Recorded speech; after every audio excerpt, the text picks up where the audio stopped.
1984 de George Orwell, écrit en 1949. Et pourtant, quand on lit aujourd'hui, on a parfois l'impression qu'il parle de nous.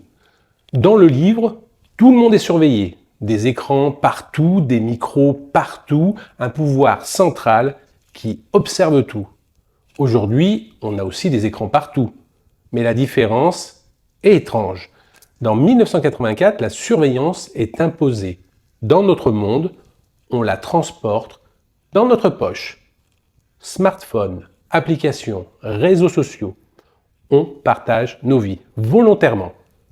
Big Brother n'a même plus besoin de nous espionner. On publie tout. Dans le roman, il existe un ministère chargé de manipuler la vérité. Le ministère de la vérité. Son travail, réécrire le passé, changer les journaux, modifier les faits.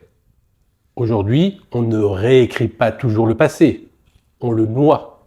Trop d'informations, trop de versions, trop de bruit. Et au final, chacun vit dans sa propre réalité. Dans 1984, le pouvoir invente aussi la novlangue. Moins de mots, moins de concepts, moins de capacité à penser.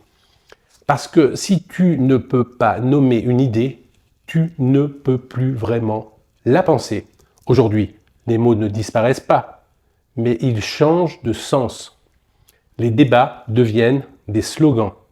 Les discussions deviennent des clashs. Et les nuances disparaissent. Dans le livre, les citoyens sont contrôlés par la peur. La peur de la police, la peur de la dénonciation, la peur d'exister. Dans notre monde, le contrôle est souvent plus doux. Divertissement, notifications, scroll infini, on est distrait en permanence.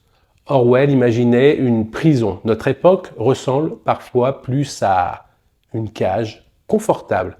Mais attention, nous ne sommes pas dans 1984. On peut encore parler, critiquer, créer, douter. Et c'est justement ça la grande différence. Parce que le vrai message d'Orwell n'était pas « le futur sera comme ça ». Son message était plutôt « si vous ne faites pas attention, ça pourrait arriver ». Et la vraie question aujourd'hui est simple. Sommes-nous encore des citoyens ou sommes-nous devenus des utilisateurs ?